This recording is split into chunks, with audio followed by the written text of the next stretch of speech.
আসসালামু আলাইকুম। এটা হইল গিয়া কাজী নজরুল ইসলামের স্মৃতিসৌধ ভার্সিটি এলাকায়। এখানে হাজার হাজার লাখো লাখো মানুষের যাতায়াত। এখানে কোনো একটা এই শাহবাগ এলাকায় কোনো একটা পাবলিক টয়লেটের ব্যবস্থা নাই। দেখেন এই ভার্সিটি এলাকায় মানুষে প্রস্রাব করতে করতে রোড পর্যন্ত প্রস্রাব চলে গেছে।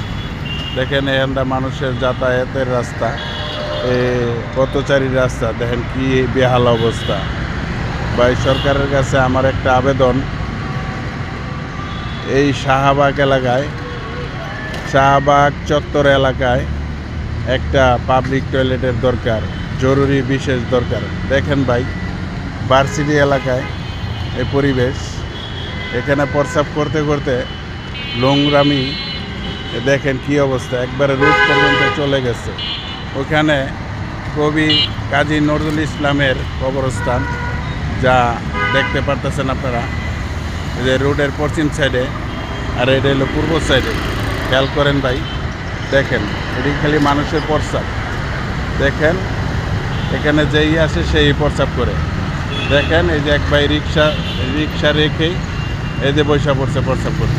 দেখেন দেখেন ভাই এই এলাকাটা প্রস্রাব করতে করতে এত বেহাল অবস্থা করছে, এখানটা মানুষ হাইটা যাইতে পারে না। দেখেন ভাই অবস্থা, এই দেখেন পথচারী হাঁটতেছে এই যে প্রস্রাবের উপর দিয়ে। দেখেন ভাই কি অবস্থা, এই যে একজন স্টুডেন্ট, সে ওই প্রস্রাবের উপর দিয়ে যাইতেছে। দেখেন ভাই এখানে জরুরিভাবে একটা পাবলিক টয়লেটের দরকার। খেয়াল করেন জিনিসগুলা। হ্যাঁ দেখেন সে প্রস্রাব করে চলে গেল, তার প্রস্রাব এখন এই গাড়ির স্টার্টিংয়ে উঠলো আর চলে গেল। এই দেখেন প্রস্রাবের অবস্থা দেখেন। এই দেখেন স্টুডেন্টরা হাঁটতেছে প্রস্রাবের উপর দিয়ে। দেখেন নাক বন্ধ করে।